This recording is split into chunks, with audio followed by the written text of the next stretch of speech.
Thank you. Good morning, everybody. Welcome to the June meeting of the Board of Regents Committee on Academic and Student Affairs. I will ask Ms. Davis to please call the roll. Thank you. Regent Bloom, Present. Regent James, Present. Regent McCarthy. Absence is noted. Regent Porth. Present. And we do have a quorum. I'd also just like to recognize our ex officio member, Professor Sasinker, and Chair Ryan for joining us.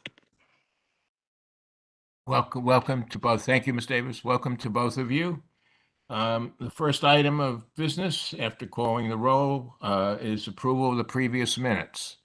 Do I have a motion to approve the minutes of the previous meeting? So moved. Second? I'll second it.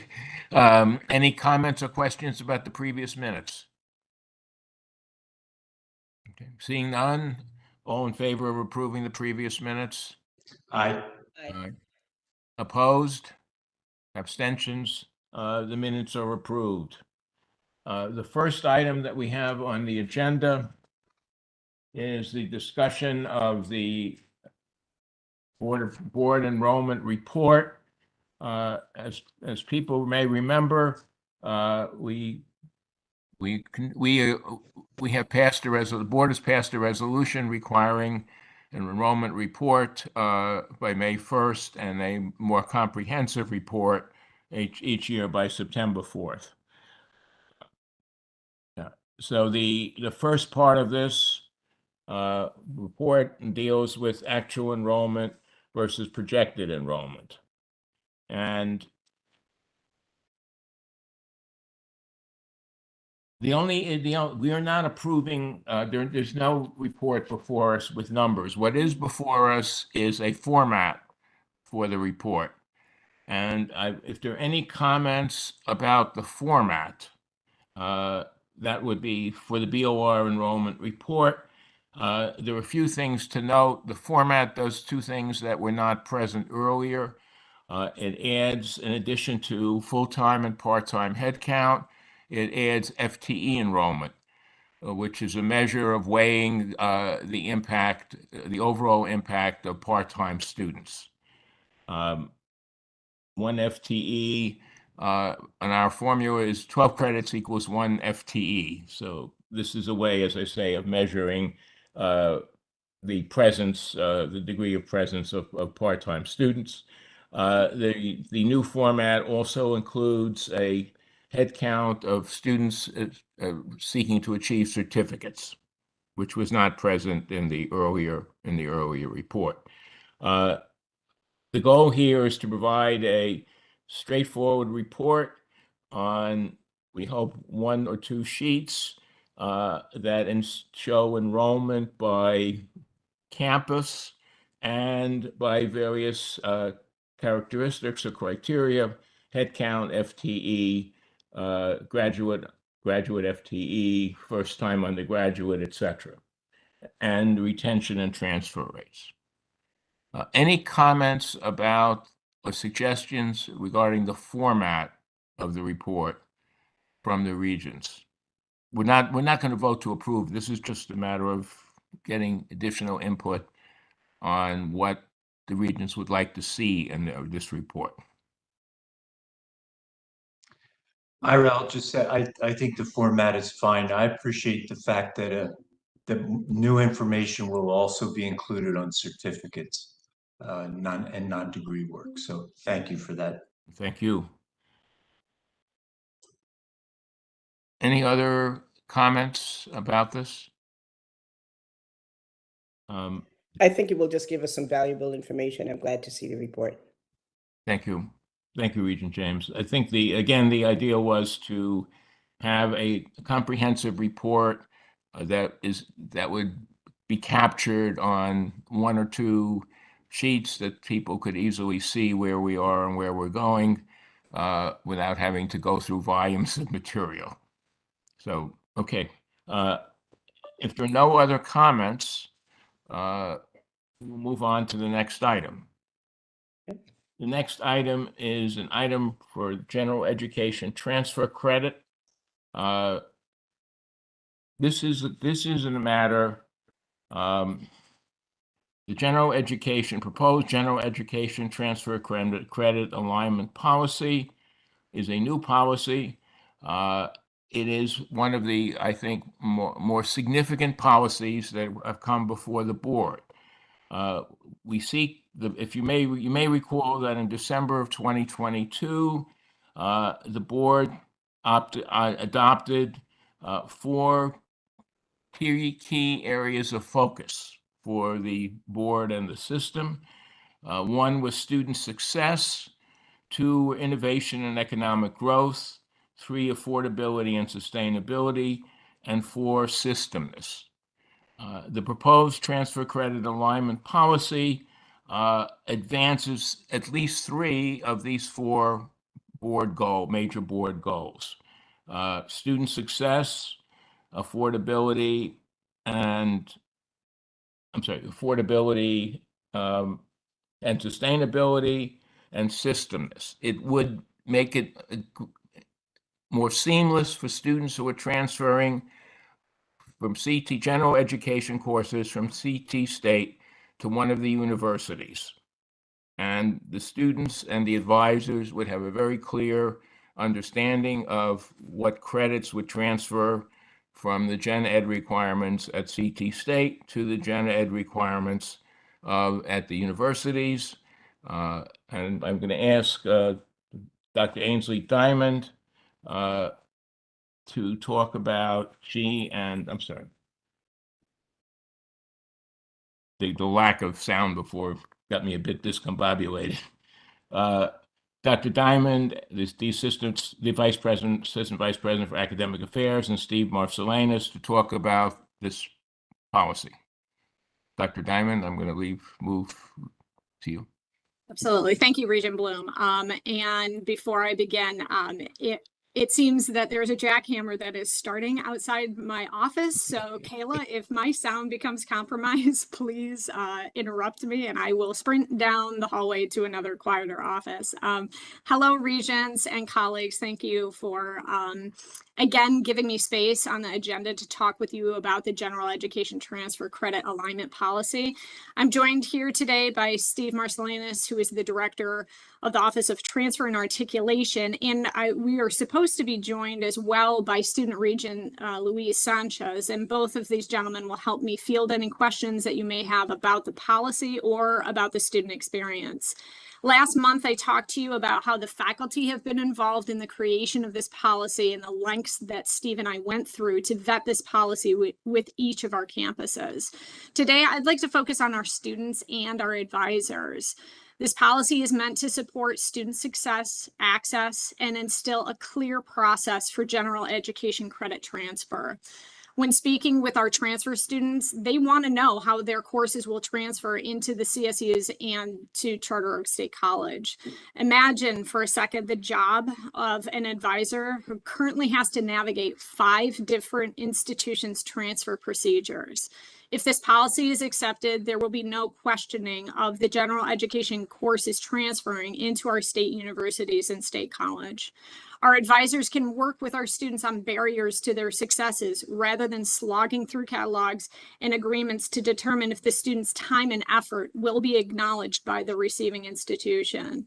We're more than happy to discuss in great detail, more detail than any of you want, the work of the Transfer Council, the course alignment maps, and any other aspects of this policy that you're interested in learning more about.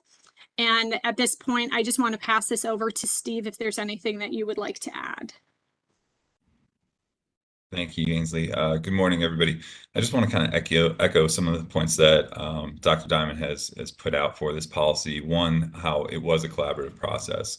And it was really great to get folks from all around the system, faculty and staff, to talk about a specific problem. And I want to make sure that we focus on that as well, that we were trying to address a specific problem at this time, and that is the vertical transfer from our community colleges to our four-year institutions to ensure seamless transfer, to retain students within the system, and to help them guide them to successful completion of a bachelor's degree. That is really what we were trying to focus here, without the additional with risk of accumulating excess credit hours.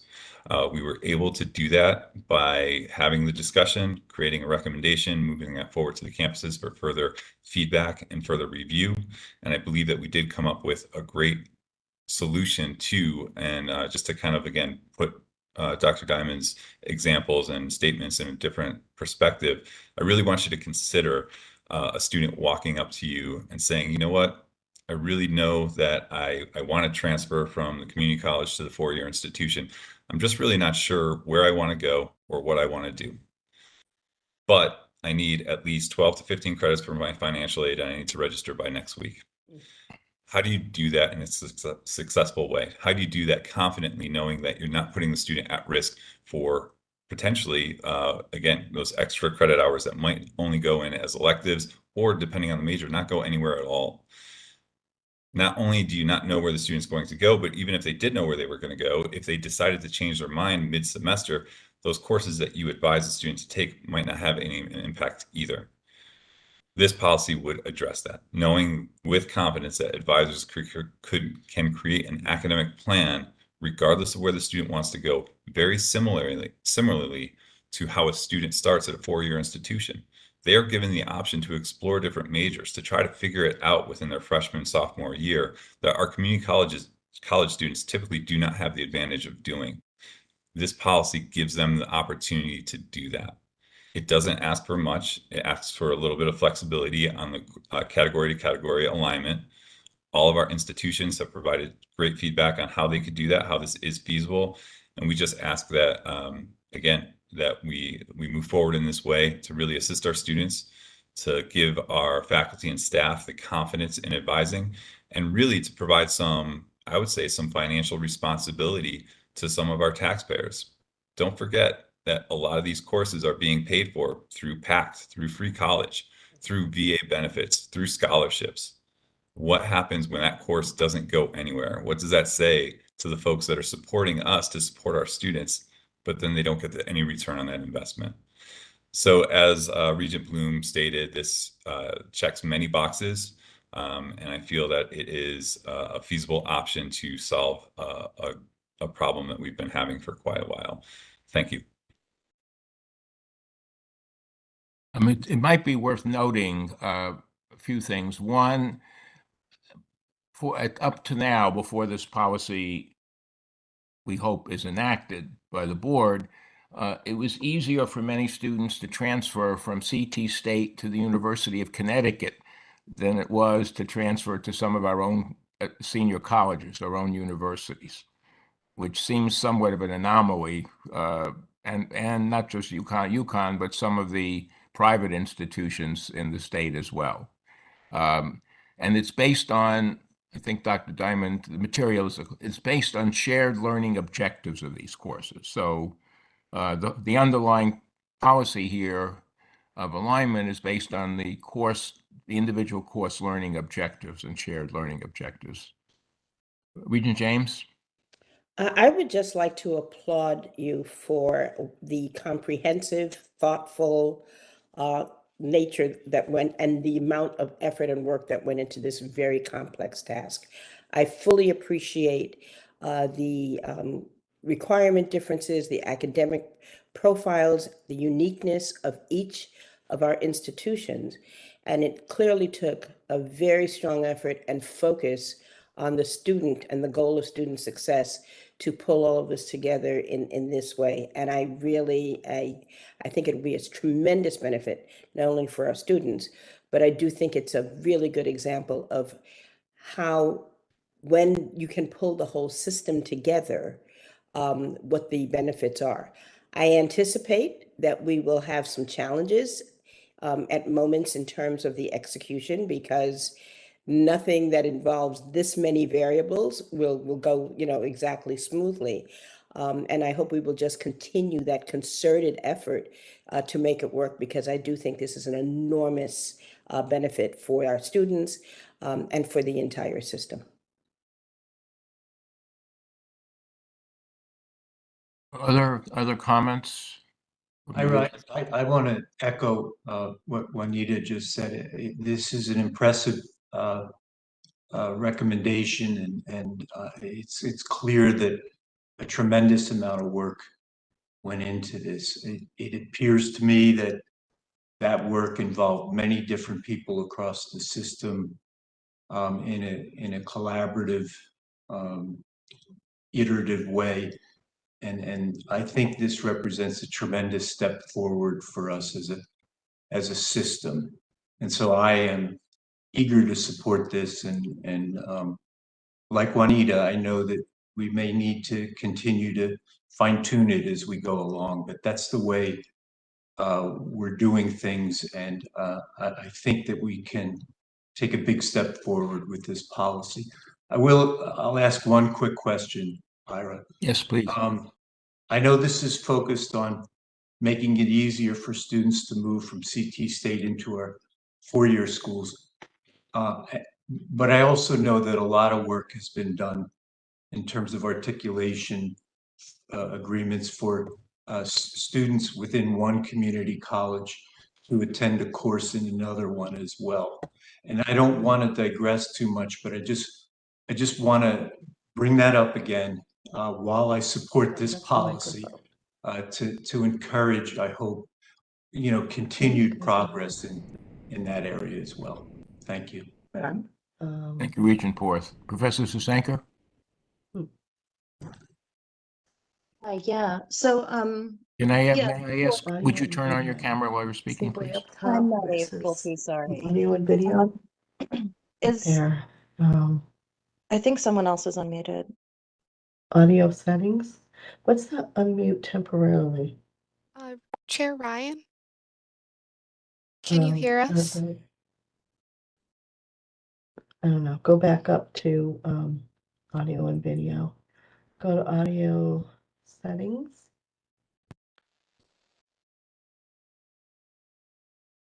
All right, here I am. Yeah, so I just want, the intention of this is wonderful, and I especially appreciated the difference that was noted in the staff report between this and the transfer articulations we had before, which relied on students often getting a degree, right, an associate's in order to transfer, right, and just not always beneficial to our students. So just want to say that just a couple of things, because this requires a lot of coordination and trust. And I heard you say that this was reviewed at every campus. But I'm curious about, and I don't know if you have this now or if you could provide it later before the full board meeting, but in what way it was reviewed, like by what bodies and at what locations at what times, just so that we have a sense of the level of review and whether it was curricular bodies, governance. There are elements of perhaps, I don't know if there's academic freedom, but there's some element in there that we have to take Those note people of. are muted, but And then the other question that I have is just that I think the last time we talked about this at this meeting, had mentioned some difficulties or the challenge of making sure that our developmental education is up to par to make sure that the academic integrity of these courses is maintained. And I thought that we would have a little bit of information about the commitments that we've made there. Is that available, or could we have it at the full board meeting? Absolutely. Regent Bloom, if I just have a moment to address these two comments. Professor Sasanka, in the attached documentation for this meeting and of course for the full board and published on our website, you will find a link to the provost reports, and those are detailed reports answering every question you have about how this policy was vetted, by what bodies, even the membership of those bodies at the institutions. And we requested feedback, and you will see the feedback from each campus. By all means, feel free to review that, and that will be available for the full board meeting. Steve, did you want to talk about the developmental education part of the question, or would you like me to take that? Yeah, so again, I posted the link to the website in the chat just so everybody could have access to that. But as Dr. Diamond said, there's a lot of materials available there to show the process from start to finish. And the feedback that we received. So as far as developmental courses, so this policy sticks to common practice already in place for receiving and applying courses at the four-year institutions. We don't want to make exceptions for that. So anything below the 1,000 level is treated the same way as it always has been, and that is it's for remediation. It's to get students prepared for a transfer ready course.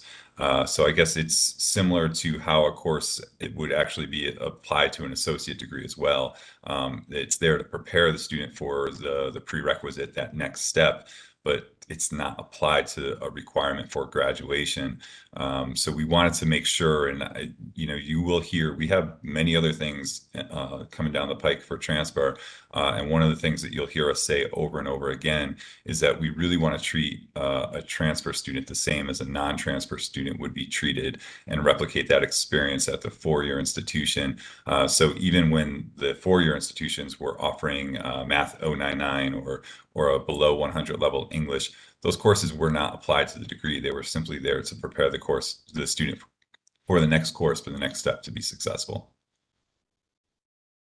This does not involve at the moment, any change to those policies, correct?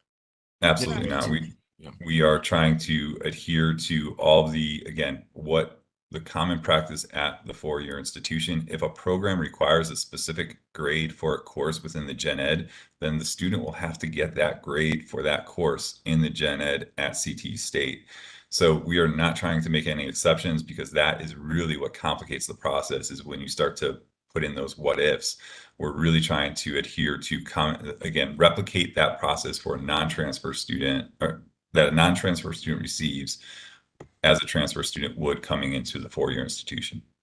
May I follow up? Mrs. Zenker? Sure. So thank you.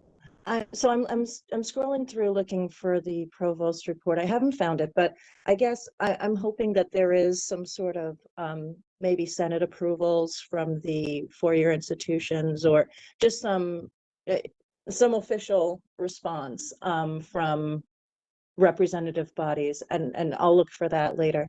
The other thing, just to be clear about my comments about developmental education, is that the concern, the concern at every institution is that the changes to the community college developmental education standards, because we are open enrollment and the universities are not, it causes some concern that our intro level courses will be compromised if our students are not college ready at the time that they are taking intro level courses. And I think that will be a sticking point of contention between the universities and the college, unless there is some assurance of the level of developmental education that we will actually be providing. And as you know, it's been very contentious and currently unclear what that will be. And so that is, I understand that, of course, non-credit, these courses will not transfer. The concern is that we have some level of education that makes sure that at open enrollment institutions, or at the open enrollment institution, our intro level courses are populated only by students who are ready for college level content. I am, as you know, at CT State. I am in no way disparaging what we actually do. I'm saying that we have concerns that we're able to maintain that level of quality going forward, especially as we see these challenges with our budget and our staffing, et cetera. So I think that's going to, if we don't already have solid official statements of endorsement or approval from the universities, I think that will be a sticking point going forward. Thank you. Some of what, Professor Senker, some of the comments you've made really are internal to see how CT State is working rather than to the policy that's before us. And I think you made that point, I think also. So there may be some additional internal work within CT State here. I would ask Dr. Diamond, and she and I have gone through this. She and her staff have done an extremely thorough job in, I think, talking to many people and many groups on the various campuses. I asked some of the same questions about this in prior, but Dr. Diamond, you might want to just mention some of the groups that you have consulted with as this has moved forward. Absolutely. And I just want to reiterate, the provost reports are very detailed because we knew that these questions would come up. So exactly reiterating what I said before, of going to faculty senate, academic councils, and then offline speaking to faculty that were involved in this work and saying, what are the sticking points at your institution? When we received the feedback, how we incorporated that into the final drafts of this policy. This was a truly, as much as I hate group editing, because I do, that was the biggest difference for those of you who have experience with general education reform at other institutions or other state systems. This can be, as Regent Bloom talks about, it can be a bloodbath. And the idea of vetting this and having the authorship and those hard meetings that predated me coming into the system, but that Steve can talk about very clearly, of sitting down and basing everything on learning objectives, having faculty at CT State speaking with their disciplinary partner faculty at the CSUs. This has taken years to get to this point, and what we've learned along the way, those are the refinements that you see in front of you today. And yes, to Regent James' point, there will be refinements and there will be conversations, and we've actually accommodated for that in the lengthy documents, attachments that you see in this about review schedules of disciplinary faculty coming together to make sure that this is working, and when it doesn't, what provisions and what people need to be involved to talk about that, because it does evolve over time, just like our curriculum does. Yeah, I was going to add that point because I have lived through this process as in a different life, and it does evolve over time because the courses, as you say, Dr. Diamond, the courses themselves will evolve. But once the structure is in place, once this policy is in place, it makes all of that a lot more straightforward than it has been. And when I look at it now, in hindsight, in the system, it makes life enormously easier and better for the students than it was before. Regent James? Just to follow up one more time, this is just in terms of the developmental education portion. I know this seems tangential to the general ed, but it actually is not at all, because it's a major source of concern for us. It is not necessarily an internal CT State question. It is a system, or has been in the past, a system level. And, Ainsley, Dr. Diamond, I know that you're very familiar with this. A system level initiative guided, mandated by a state statute, PA 1240, and that we have, for the time up until very recently, had a system level council that made sure that we complied with that state statute, which would be very helpful for making sure that we meet those standards. So it is and isn't a question that is specific to CT State, but it is it's not necessarily an internal question. I think it's a system level question that will facilitate this and also allows for us to be compliant with state statutes. Kalina, I am more than happy to talk with you about how we are in compliance with BA 1240. So happy to meet and to go through all of that with anyone who is interested in that. Regent James, I'm sorry, your hand is still up. No, I just wanted to say the enormity of this change has so many opportunities for success and also many opportunities for failure. And it is the thoroughness and the preparation and planning and the inclusiveness of the input from all of the really important parties it seems to have been addressed. I do think the other really important component is the willingness and the desire to make it work, and the continued collaboration to really address and identify and solve some of the problems and the hiccups and the bumps that will come along the way. But I cannot stress, for any kind of transformational change, it is the collaboration and the willingness and the alignment that this is the goal, and we will find solutions to address some of the thornier issues that we know that we're going to encounter. Thank you, Regent James.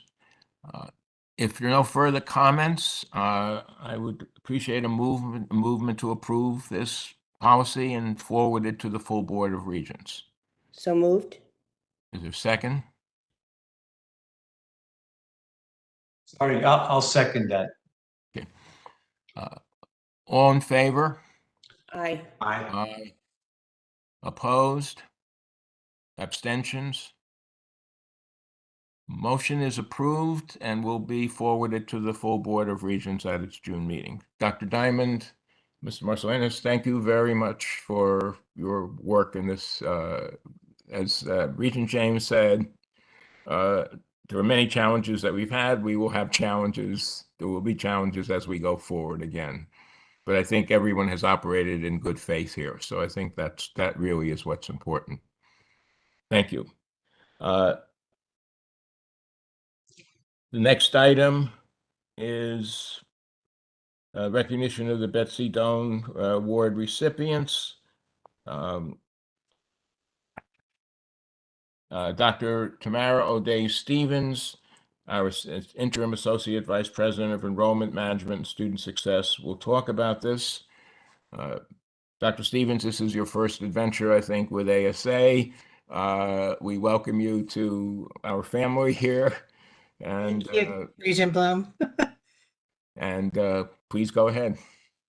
Thank you. I had the honor of attending the Accessibility Summit on May 17th. I want to say thank you specifically to Sarah at Charter Oak, who was the key and the organizer for that. So thank you to Dave and the Charter Oak staff for all the work they did to put that summit on. The award program is sponsored by the Accessibility Council, and it's designed to recognize faculty and staff who have implemented innovative approaches to make digital learning experiences more accessible and inclusive in our system. A little bit about Betsy Doan. The council was honored to have Betsy Doan as a council member, and they were proud to name this recognition award after her.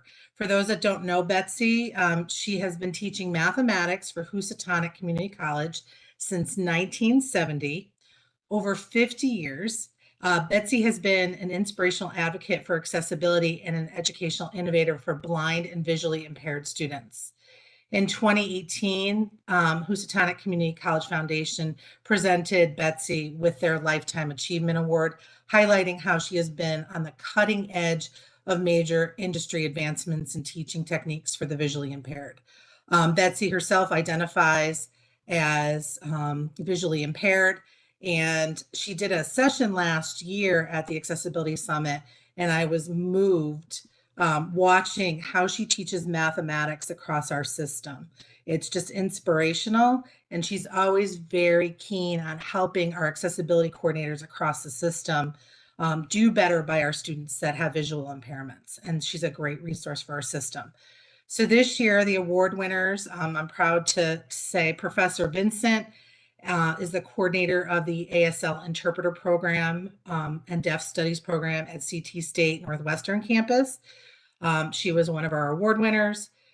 Deborah Cozier and Michelle Castiola from the Office of Disability and Accessibility Services at CT State Tunxis.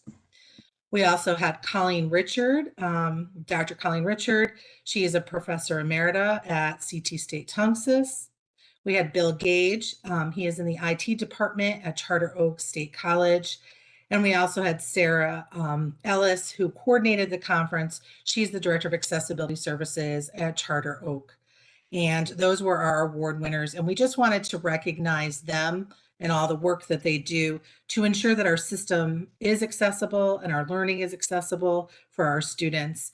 And just wanted to give them a round of applause and recognize their efforts for our students in the system. And I also want to just say thank you to all of our accessibility coordinators in the system. They do a lot of work with our students to ensure that they are given the supports that they need. Thank you, Dr. Stevens. Regent Porth. Thank you so much for this time. Did you have your hand up, Regent Porth?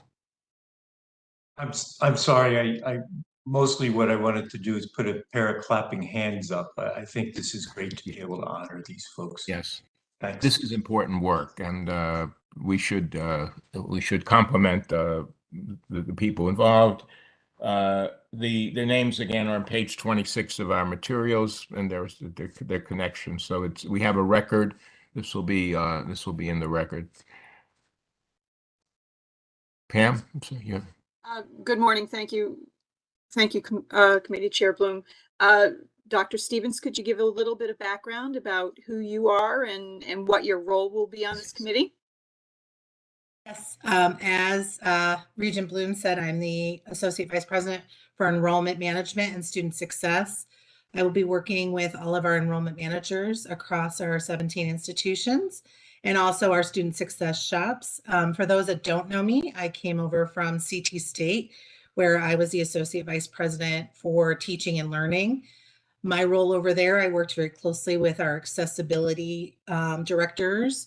I worked with the merger related to our library services, our tutoring services, and I worked very closely with our professional development for our faculty and staff across the system. So I believe I've been brought over to kind of elevate a lot of what I did at CT State system-wide. I'll be working with a lot of the different offices that support student success, and I'm also the advisor for our student board, our SAC board. So I'll be working directly with our student advisory to the board for the board. I'm very excited to be here. Student success is really important to me. I'm a first generation college student from the University of Connecticut many years ago. And if someone did not care about me as an undergraduate student, I would not be here today. My background, as I said, I came from UConn. I did my master's at Seton Hall University in mental health counseling. I have a minor in statistics. I love data. And my doctorate degree is from Colorado State in human resource and leadership studies. So that's a little bit about me. I'm from Plainville and I have 3 teenage boys. So if you can make it through that, you can make it through most anything in life these days, right? Thank you very much. Thank you. We very much appreciate your presence, as I said before, and I think it's important to have the student focus in the present in the system office, and so your liaisons with the student groups, I think, are very important to what we're doing. Particularly, it always is, but even more so, perhaps, in the present times. So thank you, and as I said, welcome to here and welcome to the committee. Thank you, Regent Bloom. This is an informational item, so there's no action to be taken. The next item is our Charter Oak State College report and the updated mission statement. So President Klonowski and Provost Ferreira. Go to Kayla. Did you have anything you going first? Yeah. Thank you. Thank you. My role Yeah. is to say good morning. Thank you for. Oh wait, you have to do something, Kayla. I'm sorry. I believe we were just joined by our student regent, Luis Sanchez. I just wanted to welcome him to the group. Um, Apologies for the interruption. Please go ahead, Provost Ferrer. I'll just start quickly. I'm Ed Klonowski. I'm the president of the Yes. college. Thank you for having us here. Thank you for being here. We're here to have you take a look at our revised mission statement. This is sort of a routine change that all colleges make to make sure that their mission statement and the strategic plan that develops that mission statement aligns with the actual work the college is doing. As you all know or should know, Charter Oak is a niched institution. We don't do all things for all people. We're online.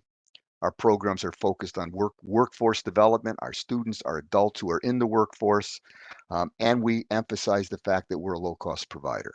So given those realities about our niche, we have a mission statement that Provost Ferrara is going to describe to you in a short report that builds out to a strategic plan. Dave, the floor is yours.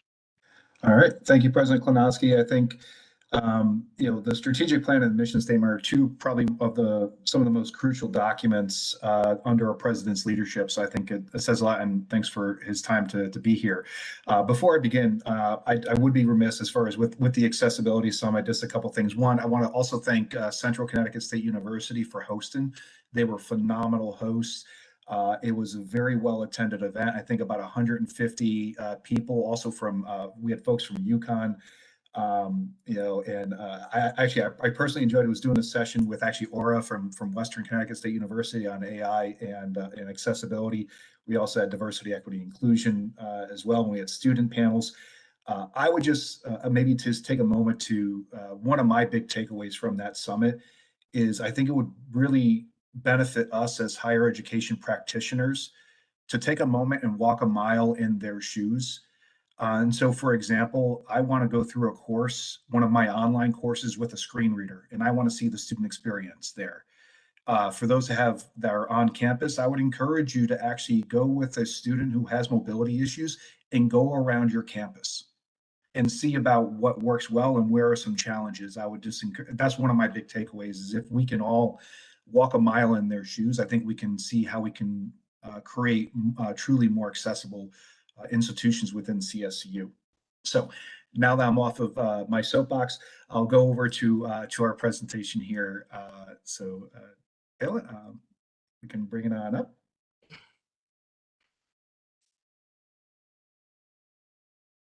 Share my screen, one moment.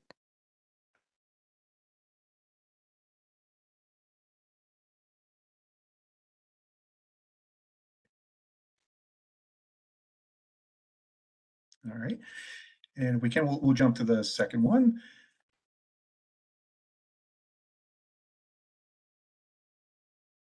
All right, so I appreciate the chance to present Charter Oak's revised mission statement for the board's formal adoption. In order to give context, I will briefly present on Charter Oak's strategic plan process and results that then gives a background to highlight our revised mission statement and rationale for our changes. This presentation that we are doing, and for those on the board here, you'll see this again for the full board, is in alignment with NECHI Standard 1.2.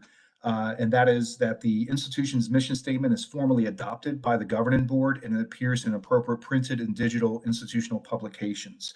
So by doing this here and over at the full board, this makes sure that we are in full compliance with NECHI Standard 1.2 because we are in preparations for our fall 2026 visit. So next slide, please.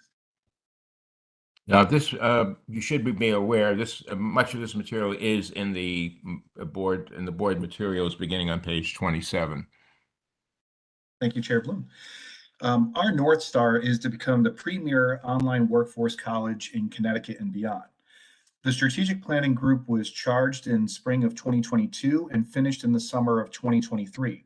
It started with an extensive national landscape analysis, and then we solicited input to create this plan. It was a diverse mix of faculty, staff, alumni. We had representatives from CT State, we had a CSCU rep, and others. We also hired a research firm to conduct quantitative surveys. current and former students, employers, and other external stakeholders. And we also held qualitative focus groups, including students that applied but never enrolled at Charter Oak State College, and also students that dropped out, and to really find out what we could be doing better. We also contracted with a secret shopping firm to compare our experience to some of our competitors. And just to let you know, we did perform very well, and we did get great insights on what are the best practices based on the secret shopper feedback. And then based upon all this information, we created 5 pillars of our strategic plan, along with high-level objectives for success measures. And if I can, I'll just take a brief moment, Kayla, if we can stop there. What I'll do is I'll share my screen and share our strategic plan. I'll go over it just in about 2 to 3 minutes to kind of highlight some of the major points. Okay. Let me bring it on over here. All right. So this is actually our strategic plan that's up on our website. And as you'll see here, we have a lot of our market conditions. This is a lot of the research that we did go through, but I'll really go down to our high level objectives. And all right, so pillar 1 was on academic quality. And for each pillar, we actually had an intent and then high level objectives along with success measures for each high level objective.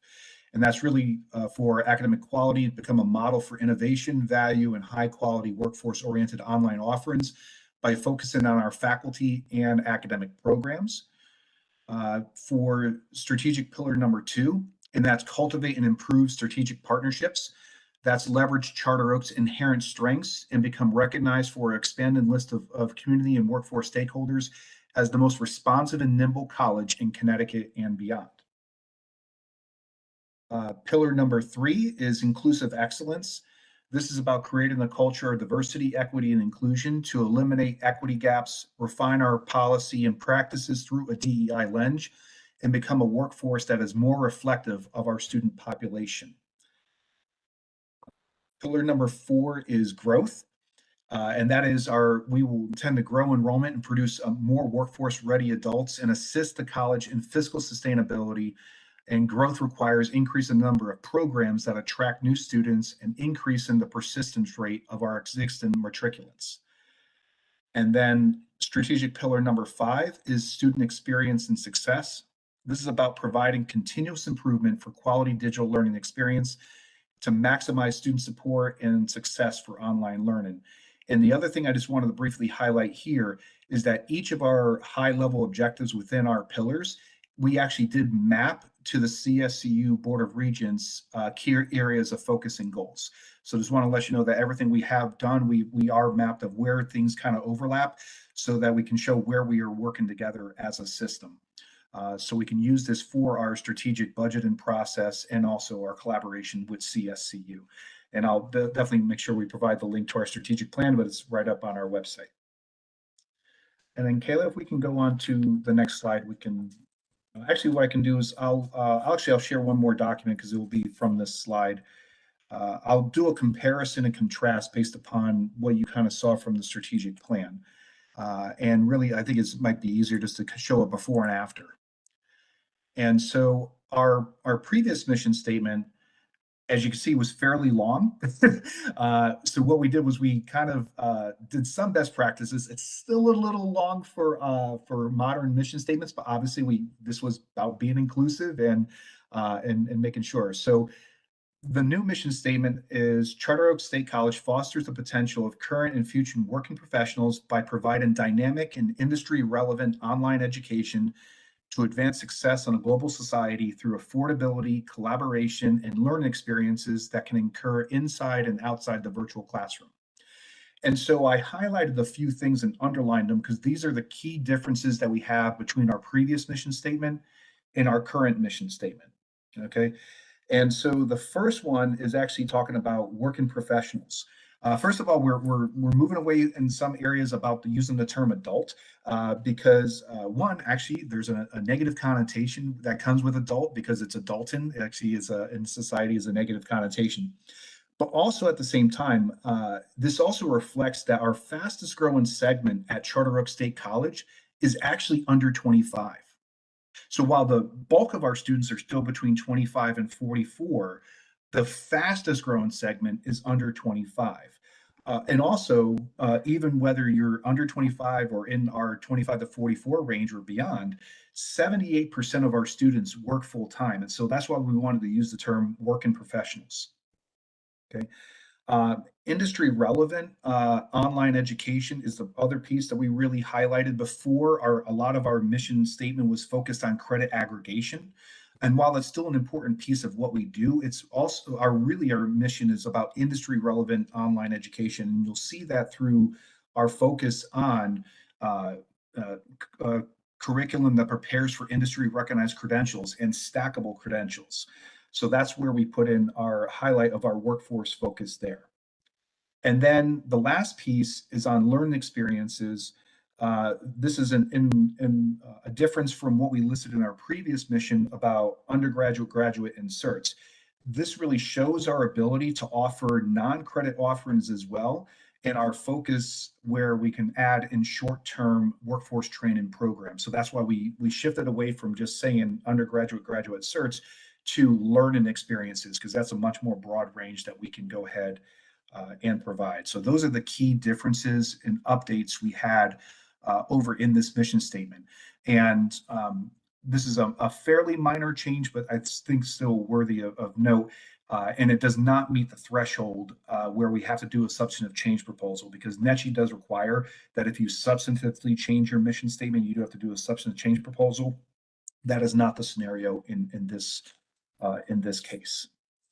And so with that, I'll go ahead and actually the slide really is just on the thank you one, to really thank you for your time, and really just here to answer any questions that you may have either about our strategic plan and process or on our updated mission statement that we're bringing forward for ratification. Thank you very much, Provost Ferreira. What the board is approving is the updated mission statement. So the mission statement is what we're, the plan.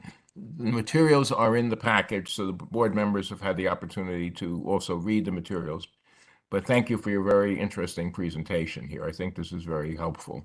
Comments from the regents? Yes, Regent Porth. Regent Porth, yes. Thank you. Thank you. Today's a day for really important agenda items. We always do important work, but in particular, I think so far we've discussed some really crucial parts of our system. And I want to praise the work that's been done at Charter Oak in developing the new mission statement and related materials. I think we all know that part of that, part of the goals of in Charter Oak, the growth of digital and online learning is a crucial part of the overall success of the entire CSCU system. And I'm really encouraged to see how the numbers are increasing over time, and the proactive approach that leadership at Charter Oak is taking to building that and to learning what works best in this space. So I want to say congratulations. I want to say thank you. It's important, of course, in terms of the growth of this part of our system. It's also really important with regard to access to opportunity, something that I want to keep stressing every chance we get for access to opportunity for potential students and for current students, and for our competitiveness. I love that you spent time trying to learn about our competitors out there and taking the best of what we learned there and implementing it ourselves. I feel really encouraged by this work and by the new strategic plan. I think this, as I said, I think this is crucial to CSCU's long-term success. I also think it's really crucial to the state's long-term economic competitiveness. So thank you, and I'm eager to vote in favor of this. Thanks. Other comments? Just to echo Regent Porth and to say, I think this mission statement that Very well done. And I really like the nuance and how well you articulated the nuance changes that you've made to the language. So well done.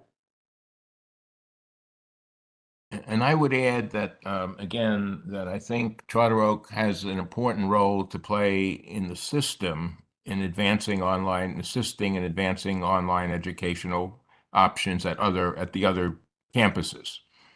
So I think you have you're in a crucial space, I guess the common new parlance, for the system, and to support some of your sister institutions' activities as well. So I think that's a very important piece of all this. Is there a motion to approve the proposed updated strategic plan and updated mission statement as submitted? So moved. Second. Second. All those in favor? Aye. Opposed? Abstentions? Motion approved. It will be forwarded to the Board of Regents. Thank you I want to echo what Regent Porth and Regent James said. I think you're doing important work. Regent Porth has now had the opportunity to vote enthusiastically in support of this, and I do as well, and Regent James does as well. So thank you all. We deeply appreciate your support. Thank you. Yeah.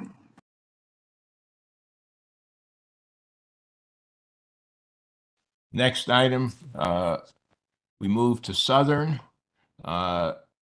Provost will present an updated the academic update, and then there are several items for consideration. Provost Present. Thank you, Chair Bloom, and good morning, Regents. I'm going to focus my academic updates on one program that Southern has been running for a number of years now, because we're really proud of where we have managed to get it through excellent leadership of our faculty and our Associate Vice President for Academic Affairs. Our early college program in the past year hit 1,500 students served. So that number, our goal was actually about 1,000. We made it to 1,500 students, and those students represent 108 high school partners. So we're doing very, very well there. And in addition to that, representing the success we've had, and led by one of our faculty members in our Department of Educational Leadership and Policy Studies, Dr. Olke Yavuz, we just received in partnership a grant award from the Center for Connecticut Education and Research Collaboration. That's part of the Department of Education in the state. A significant grant, again in partnership with UConn, for expanding dual credit enrollment among high school students. So we are looking at growing our early college program, and especially looking at recruiting those students in our early college program to become matriculated students at Southern. So we're really proud of that. I only want to give one additional update. It's not really an update, it's a correction. I reported to the ASA some weeks ago that last year Southern had brought in $15 million in external funding through grants, and I was mistaken. We did a recalculation, and based on some new awards, we're actually up at 16 million, which is a record for Southern again. So really proud of our faculty and staff who have worked so hard on that. Congratulations on that, Provost. Thank you. The first item for consideration are the modifications in the modification of the program, name change in the program from Bachelor of Science in Recreation and Leisure Studies to the Bachelor of Science in Recreational Therapy. And that goes along with B2, which is the change in the code. I take it from the materials that this change has been basically driven by student demand within the program. That is correct. Student demand and the development of our masters in occupational therapy, making a clearer track for those students to go into recreational therapy. And the fact that, and you're right, Regent Bloom, well over 3/4 of our students in the program, I think it's over 80%, are in programs that should be determined to be recreational therapy. So it is driven by the students. Do you want to say anything about the combination, about the changes? Yeah, so it's really actually a very straightforward. It's a reflection from the department has an advisory board that considered this for quite some time based on the job availabilities, career development, the needs of making sure we have a clear pipeline into our masters in occupational therapy and literally job availability. The title change just makes sense. So it really is driven by student demand and career development. Some of the components of the previous baccalaureate will be basically moved to be tracks in other programs, and there are dominoes that will fall here as we look through the other programs in the department, including sports management, and how we accommodate the various programs. I was going to ask about what was happening to the more traditional programs that are in this usually in this area. Yeah, they will basically hold where they are, and we will take the programs that were subsumed in the baccalaureate and move them as concentrations or tracks. Questions from the regents? Comments? Okay.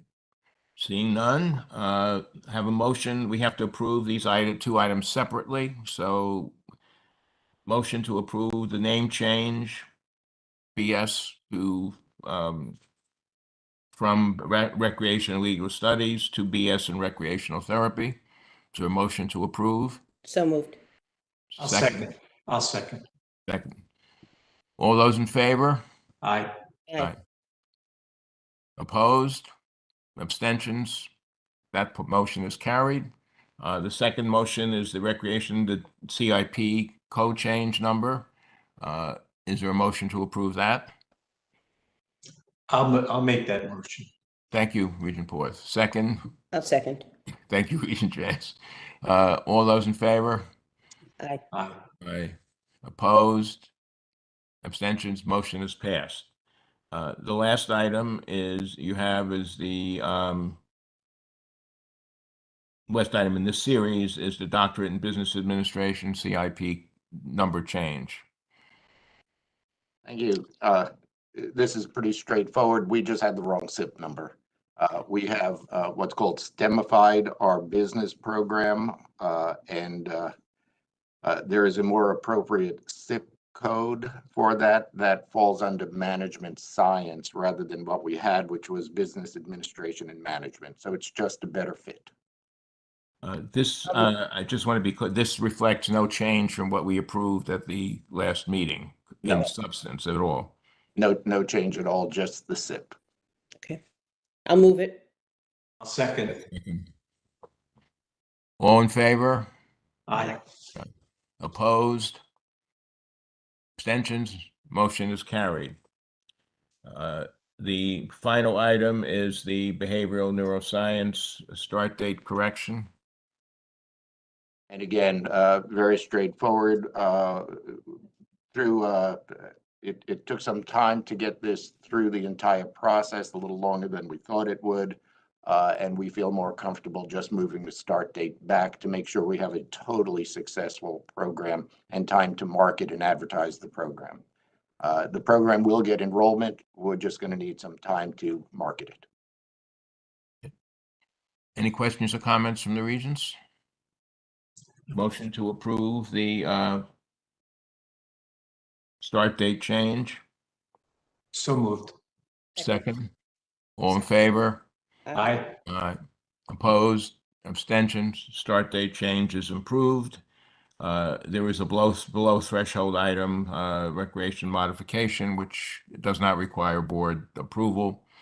I don't know if you want to say anything about that at all, Provost Present. No, it's actually a duplication of what we've already done. So Yes, I I'm not know. sure why it's there. Well, it's bureaucratic, let's say. Okay, thank you very much, Provost Thank you, Present. Regents. Appreciate it. We now go to Connecticut State. Dr. Heineck, the interim provost. Good afternoon, all. Thank you, Chair Bloom. Would you like to present the academic update?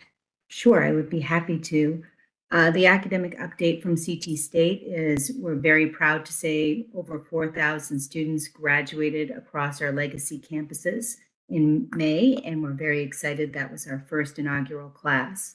Next week, we'll be hosting at our Capitol campus an Enrollment Management Institute, which will be bringing forth our campus teams across all 12 campuses, our central office administrative teams, focused on improving our process and procedures, especially related to drop for non-payment, CPAS, and NPs. Based on a letter to President Manduco from NECHI, we are looking at creating our focused visit teams related to the visit that will happen March of 2025. Those 4 areas of focus will be in the ACME policy, dual enrollment, budget mitigation, and student learner outcomes. And those are my updates. Okay. Thank you. You have one below threshold item, which does not require board approval. So thank you very much. Thank you. And we move to Central.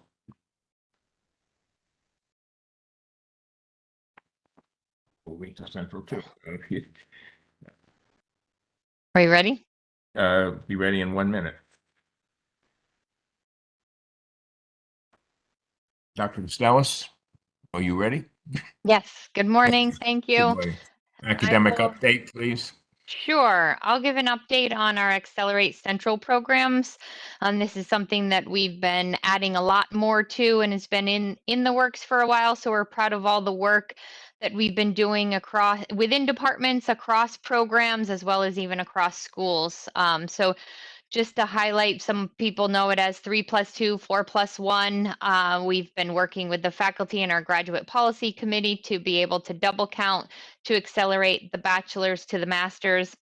We previously had 18 programs in place, many of which were within the same department. For example, a BA in criminology to their MS program, as well as in our psychology area, the BA to MA.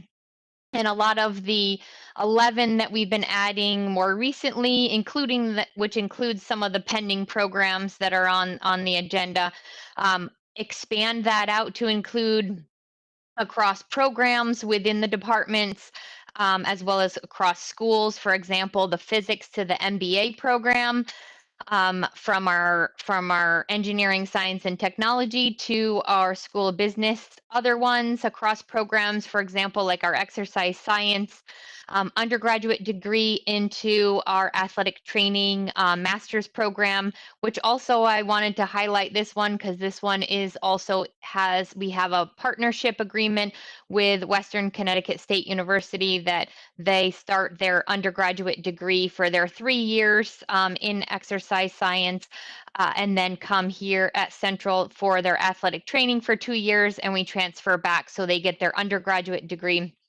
from Western and then their master's degree from Central. So just wanted to highlight some of those as our updates that I think are a lot of great work that's going on and better serving what our students are looking for as well, and to be able to have options to be able to accelerate their degree programs too. It's a very interesting, innovative approach to that program. So you have 2 new programs proposals relating to climate change, a BA and a BS. So I think it would be important for you to make the distinction of what each of these is seeking to accomplish. Yeah. And we will have to vote on them separately, but I think the presentation would be well served if you would make the presentation together. Yes, I would appreciate doing it together too, and happy to make the distinction. This is something that as a campus we've been talking about for quite some time. Had a market analysis done pre-COVID, as well as more recently, and also all last summer we had some faculty working on this project as well. It was all more recently. It was also part of our academic program planning process and part of our mitigation plan. As one of the discussions in all of the program planning has been focused on how can we develop interdisciplinary programs that are aligned with the workforce needs, as well as changing economy and so forth, as well as, again, that interdisciplinary focus, so that we can look at some of the things that we're already doing and some of the expertise that we already have in place, and to be able to maximize our resources and create some levels of efficiencies before we start adding something new and asking for more. We have a lot of things in place to capitalize on as well. One other piece that I'll mention too, in that this has been a discussion for quite some time, is obviously around the concept of sustainability. There's been a lot of discussions regarding, one department wanting to own it versus another department wanting to own it, which again, I think just highlights all of the expertise that we have across all of our schools, which has led us to where we are today. So I think it's very exciting that so many faculty have come together, and want to also highlight Dr. Chris Larson, who is a CSU professor who is also here with us too, has been leading some of those efforts and truly bringing all the faculty together across all of the schools to see where we are today. So with some of those discussions actually has led to the distinction and the need to develop the BA and the BS in climate change studies. I think all of the faculty could agree on a foundational core and a curriculum across both of the degrees that you'll see there as well. But then there are so many options and so many areas of focus that students can go. One that is more focused on policy planning, journalism, communication, cultural resource management, and those focus areas are in that BA. So after that core common foundational curriculum, then those students more interested in that aspect of climate change would pursue the BA degree, which does require a minor, which would allow students, again, more flexibility to be able to create and go in the direction that meets their professional goals, as well as the needs of Connecticut too as well. But then the BS, when you're looking at the foundational aspects within science, technology, and engineering, it just wasn't possible to get it into one degree. That's where we expanded out to have that BS degree. So again, they has the common foundation for the curriculum, but then expands out in more of the science-based courses, so that those students who perhaps are going into green construction or renewable energy, for example, would pursue the BS as opposed to the BA. So kind of the distinction between, focusing on the policy planning and the social science approach versus the science, technology, and engineering approach too. And just want to say too, again, that because we've been looking at the expertise across all schools, this will not require any new courses to get off the ground and get started. We anticipate, we're hoping that there's going to be a lot of interest and want to continue to develop and add more. If there's the need to do so as well. We were able to do some of this through looking at our prereqs and expanding it out to where in some courses it was restricted to certain majors only. Now it would be expanded out so that students with pursuing these degree programs would be able to take it, so we don't have to create anything new beyond what we're already doing. And I think that's the most exciting piece, as well as the aspect of kind of having clusters that then define what the student's degree program is. For example, that Common Core curriculum, but then depending on the degree pathway, they're able to pick other sort of clusters, as well as even furthermore with the BA, they can choose a minor that aligns with their career paths as well. So I think it's exciting, and hopefully is the first of many combined degrees that we're presenting.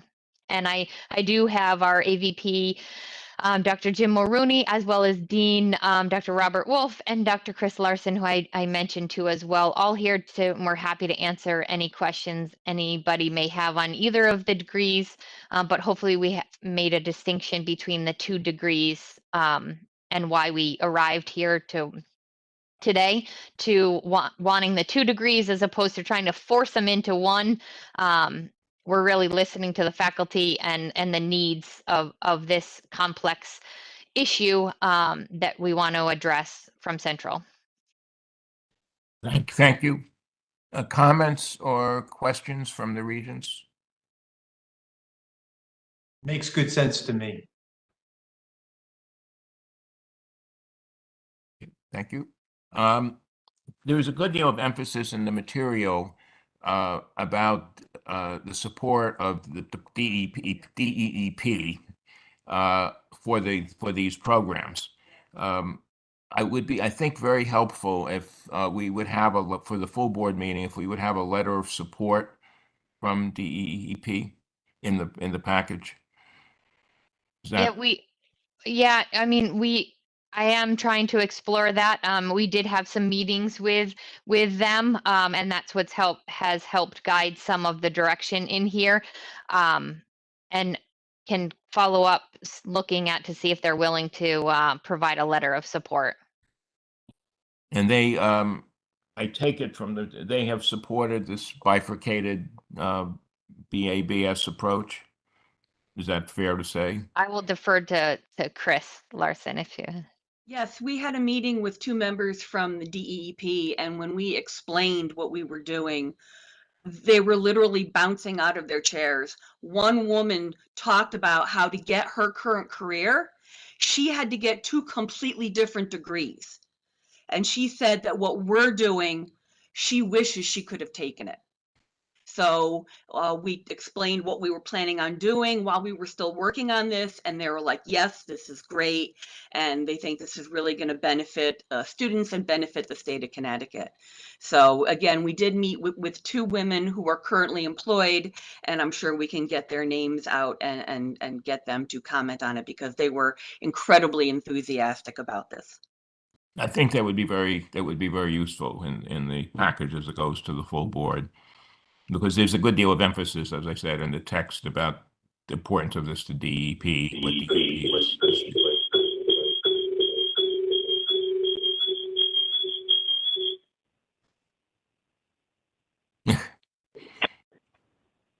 Okay. Any?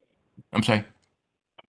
That was me in terms of the disruption. I had to move from the video to my cell phone. I apologize for the interruption. Okay, no problem. Regent James. Regent James, do you have any comments or questions while we have you on the line? No, I don't, but thank you. Regent Porth? No. Okay. Motion to approve then item 9B1, climate change BA, as presented for forwarding to the full board. So moved. Second. Second. All in favor? Aye. Aye. Opposed? Abstentions? Motion to approve climate change studies BS, item 9B2.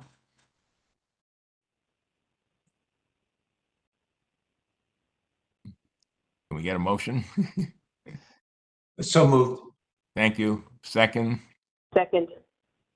All in favor? Aye. Opposed? Abstentions? That motion is approved. So both of these are now, they will move to the full board at the June meeting. Next item is the new program, Accelerated Bachelor's in Nursing. Great, thank you. And I'm happy to introduce this one. I also have some colleagues here as well. Hopefully this one doesn't need too much of an introduction. I think it's all safe to say that we know the critical needs for increasing our nursing workforce. So this is something that we've been working on for a while, but we wanted to also make sure that we had all the right things in place to be able to successfully get this off the ground. We have been working over the years in increasing our number of faculty to support our program, our BSN program, as well as our simulation positions. We've also been able to expand even more with the help of the CT Health Horizons grant that we have received as well. And we're already looking to transition some of those positions that are currently funded through the university with this continued expansion as well. Because we've expanded out in our other programs, we have expanded out some of our classroom space that's been dedicated to nursing, which as we hopefully grow this new accelerated program, that we will be able to continue to expand that out as well. That's why when we talked about in the proposal, we don't need any more resources right now. However, if we continue to expand out the cohort size of the accelerated program, then we will continue to expand out some of the needs for expanding that classroom space to incorporate more so we can accommodate more. But right now, our initial cohort sizes will be able to accommodate what we currently have in place, because we've been currently expanding out so we can better serve our existing programs with an eye of continuing to expand into the accelerated nursing program too. I'm happy to answer any specific questions. I do again have Jim Maroney here, as well as the chair of our nursing department, Dr. Carrie Langevin, who can also help answer any questions or concerns anybody may have. Questions or comments from the regents? Can you spend a minute talking about the target audience for this program? Sure. I mean, I'm happy to answer that, but I don't know, Carrie, if you want to mention, since I know you've talked to some students already, even almost semi-recruiting for it with anticipation of hopefully having this come on board. So I'll turn it over to Carrie. Yes, we've had quite a number of inquiries. I don't know how people know about it, but the word is out, I guess. So we're getting former graduates from Central who are interested in making a career change. Our target audience is really, the Hartford County. There's 2 other programs currently for accelerated nursing degrees, but they are quite expensive. So we will be able to help with people who can't afford high tuitions. In addition, we have, when we get approval, we will start to market to our contingency at Central. So people who are currently finishing up a BS or a BA who may be interested will hear about the program. But there is a huge need for more nurses, as you all know. Yeah. So we only have 20 seats. We're hoping to expand, but we're really starting at a manageable number, as the provost said, so that we can be successful. We have lots of plans in place for that. Do you have any concerns about potential attrition among students starting in this program? Well, we have done a lot of research, and the caliber of students who apply in looking at other programs seems to be very high. These are highly motivated students who really are very focused on getting a nursing degree. We do have some plans in place as far as tutoring. We're getting a platform. ATI is a platform that we use for practice NCLEX or board questions, and we are getting the highest package, meaning that the students will get the most tutoring from them as needed before they take the boards, and they predict a 99% pass rate, and they guarantee it by tutoring the students until they pass. So if they aren't successful the first time, however, we're hoping that they're all successful the first time. But we have tutors we are going to have tutors in place. We're going to have one-to-one faculty advisement from myself and the ABSN coordinator and other factors to hopefully help them move through successfully. I mean, this is for someone who's been out of school for a while, coming back, this is a challenging program. Very, very rigorous. And we hope to, and make that very clear in our literature and our application process to the students.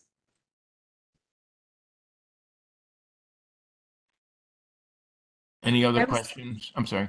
Oh, I'm sorry. I was lucky to, during my doctoral studies, to participate as a TA in the ACE program at Southern.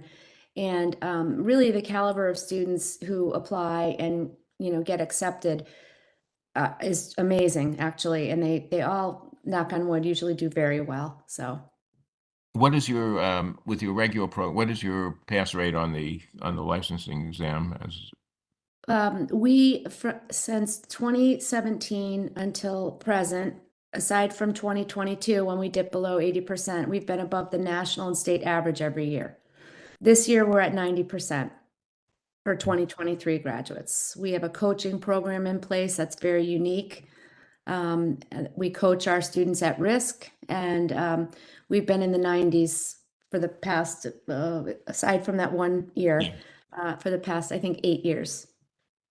I think the products of the COVID years have all, across the board, have suffered. So it's not surprising that, in the sense that you had that dip. And any other questions or comments from the regents?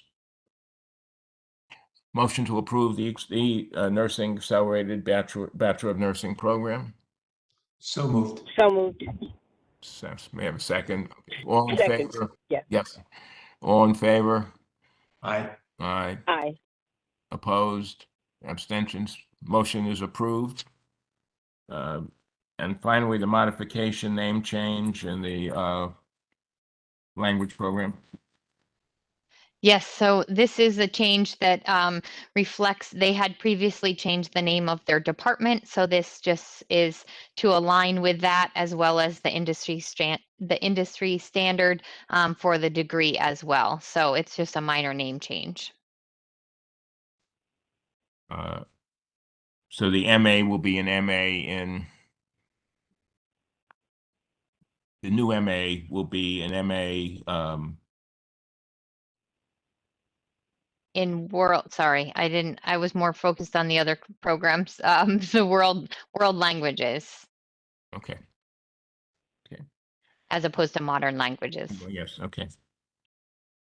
But there's no change in the substance of the program in any way. No. Motion to approve the name change. So moved. Second. Second. All in favor? Aye. Aye. Aye. Abstentions? Opposed? Abstentions? Motion is carried. You have several below threshold items.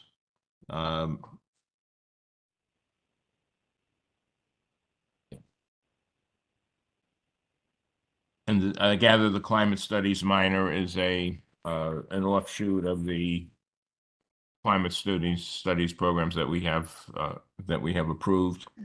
Yes, because in talking with through the development of the degree programs, we wanted to also offer the flexibility if students didn't want to major in that, but wanted to incorporate that as part of their minor, because there are many majors that do require the minor, and would just allow for greater flexibility for our students. I had a question about the accelerated track in computer information technology and software engineering. It's one thing to go an accelerated track from a BS, but is the accelerated track going to work with the BA students? Yes. So both degrees have a common core that they take. And then as they progress from the BA to the BS, there's much more science or math-based courses in the BS. However, that foundational curriculum that is common across both is what is needed to be successful in the master's program. Okay, even though it's a lighter program, if I may use that Yes. word. Yes. Okay. Thank you very much. And we now thank you very much, Provost Costello. We now move east to Eastern Connecticut State. Yes, good morning. Dr. Pauly, Yes, good morning, Chair Bloom, Regents. how are you? Fine, thank you. Good. Do you want to give us an academic update? I'd be happy to. I'm really going to focus on just one thing because it's really all of us can think about at Eastern right now, and that is that we have very good news to report on admissions. After several years running of very disheartening declines, I'm happy to say that both our first-time full-time and transfer class coming in the fall of 24 is up 25% from the year prior. And I just have to say this exceeds anything I could have dared to allow myself to imagine hoping for the coming year. And we are very, very pleased. We're going to be sort of digging in to figure out exactly what went right. I can tell you now, we know a lot of this has to be down to our adoption of a new customer relationship management software, Slate, that's been implemented successfully this year. We're sort of building that airplane as it was taking off and succeeded. That has given us much improved ability to both understand who our applicants are and to engage with prospective students and their families and support networks.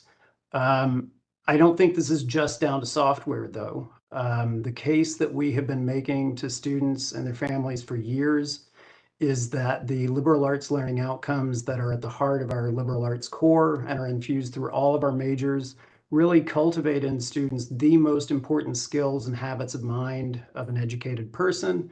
And not coincidentally, they also provide a fantastic foundation for rewarding and successful careers beyond. And a lot of faculty all across campus and departments all across campus have been working for multiple years running to strengthen our liberal arts core, but also to refine many, many of our major programs to make them compelling and relevant to our prospective students and our current students, and to articulate the value of those programs to students and their families. It's only 1 year of data, but early indications seem to suggest that it's working, and that is just immense relief to all of us after several years of knowing we were working very hard and it felt like we were doing everything right and we just weren't finding the traction. And now it feels like maybe something has finally caught. So we intend to sort of analyze all the data we have relentlessly to try and consolidate and extend those gains. But we are, I would say, cautiously optimistic. And I would just say that the two programs we'll be presenting today are just the latest examples of the kind of program modification and refinement that's been happening across our campus for 3 years and more now, I would say. And I'm happy to get into details of those when you're ready. I should note I'm joined today by Dean Emily Todd of the School of Arts and Sciences that houses both of the programs we'll be hearing about today. We also have the chairs of the respective departments, and Dr. Garrett Danzig is chair of computer science, so he would be first up to talk about the BA in computer science.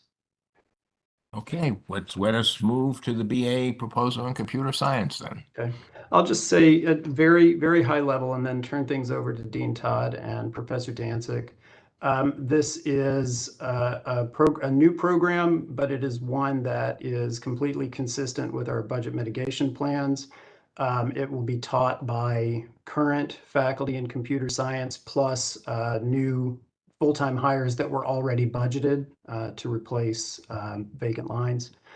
And we believe that this BA in computer science, not unlike what we were hearing about the differentiation between the BS and BA in climate studies at Central, we think it's going to serve a similar function. It's going to allow the computer science department to not simply maintain, but even extend the rigor of their Bachelor of Science. The Bachelor of Science in Computer Science. But it's also going to create, we think, a very attractive option in the BA in computer science that will open this field of study to students who might not otherwise be considering it. I should just note, you may have detected a pattern. I try to be cautious about enrollment projections and then be pleasantly surprised. In the materials you have today, I neglected to build in some numbers that Dr. Dansick and I talked about. We do think that one sort of index of the possible audience for this program is the number of students who currently have a minor in computer science and then have a major in a non sort of computery field. And looking at just the current or the most recent semester, a quick calculation suggests to me that if those students were attracted to a double major and a BA, which they would be able to do now with this model, that major might increase by up to 20%, almost overnight if all of those students took the department up on its offer. So we believe that the appetite is there, and we think it's a good program to sort of open computing to students who might not otherwise think they could do it. But I'll turn things over, if I may, to Dean Todd to talk in a little more detail, and Dr. Dansick is here as well for any questions. Thank you very much, and good morning, Chair Bloom and Regents. I'll just add a couple of additional points. As Provost Polly suggested, we expect that this BA in computer science will attract students who might be interested in a double major, to have computer science be a double major with another field, and students who might not be interested in the same level of mathematics and computer science theory that they would need to complete in a BS in computer science. I should note that the computer science department is planning to seek accreditation for its BS in computer science, which will require it to increase its mathematics requirements. And therefore, we want a place for students who are still interested in computer science to go, who again might not be as drawn to a mathematics heavy computer science program. I also want to point out that this new BA will be quite interdisciplinary in nature. There'll be foundational courses that will prepare students to develop their coding skills. Students will take 5 software development courses, but for the remaining 18 credits, 6 of those credits, or 2 courses, will need to be in computer science, but the other 12 credits or 4 courses can be in disciplines outside of computer science. We have faculty in social sciences, arts, and humanities who are doing really interesting work in the digital world. So we have a historian who does great digital history work. We have a strong digital media in our art program. We have technology and design and theater. So we are expecting that students will have a range of options in those other disciplines. So it will be an interdisciplinary degree for those students. So we're hoping that it will attract new students and also will set students up for career success in a range of professions. And as Provost Polly said, we have Dr. Dansick with us, and he can answer additional questions that you might have. Thank you very much. Questions from the regents? I actually have a question in looking. I have just come back, maybe that's why my head is spinning a little bit, from a 3-day conference on digital privacy, a field I have been interested in for, and these conversations the last, year and a quarter have been dominated in some sense by changes in AI. by the development of artificial intelligence. And I did not see in the proposal, in your justification and background, any reference to AI at all. And I was puzzled by that. I'll defer to Dr. Danzig on this, who actually has very deep expertise in this topic. So how much time do we have? Well, it's not the expertise in the topic. What I'm concerned about is the expertise that the students will leave from the program. I mean, I have no doubt that she has and I don't have that level of expertise, just to be clear about this. So I'll defer to Garrett on this, please. Yeah, thank you for your question. That's a really good and fair question. It is something that we want our students to leave with in general, especially because of the sort of evolution in AI over the past year or so with models like ChatGPT, where it's something that we are that I think is coming for us. We do teach an artificial intelligence course in computer science, but the nice thing about our BA degree is because it's interdisciplinary, what I'm hoping will happen is faculty, not just from computer science, but from other departments, can introduce AI in a way that is discipline specific. So you might have an art instructor, right, teaching a course on like how to use AI in art, for example. And that's something that in computer science, our faculty don't have that expertise, but we have expertise across different disciplines where they might be using AI and computer software, computer applications in general that could then be incorporated into the BA. I would just note as one sort of additional data point there, I happen to be talking with the chair of our English department, who's working on some curriculum development work on his own this summer that happens to do exactly what Dr. Danzig just said. And I know that our Center for Teaching and Learning this year, I believe it was this semester, had a couple of workshops on incorporating AI sort of critically and thoughtfully into a range of classes. So what Dr. Danzig describes is something that is happening in multiple places on our campus right now. I understand. I respect that, and I understand that. What we are approving today is this particular BA program in computer science. And my question is, in the program, in this description for this program that we have in front of us, okay, we're sending students out to the world who in theory might not have any particular exposure to AI at this point? They will get some exposure to AI in various courses.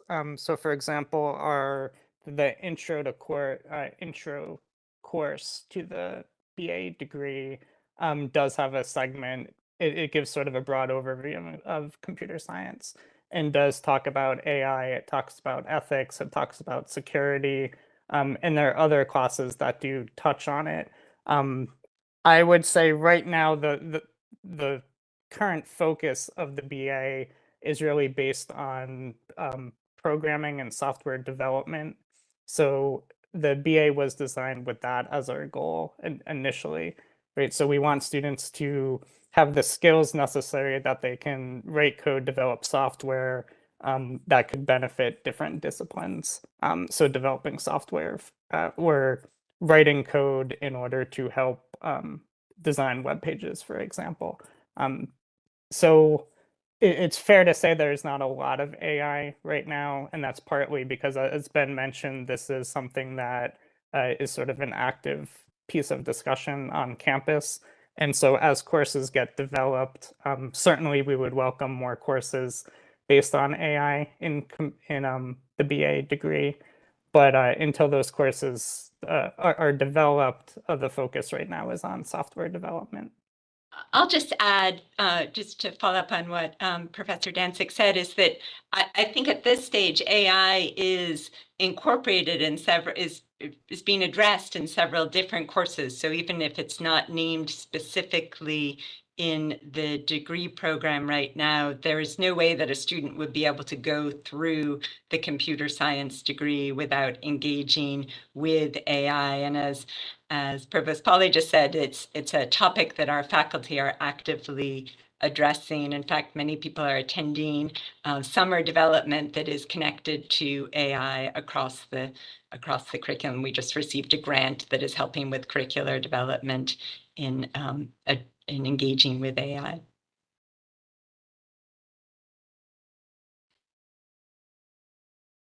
Regent Bloom, may I make a recommendation to the faculty? I think in advance or in preparation for the board meeting, some part of this discussion should be included in the presentation. The fact that where we are right now, it is a consideration. It may not be ready to be incorporated into the specifics, but I do think your point of it not even showing up as a consideration or as a thought is problematic from the standpoint of getting a full buy-in for the program.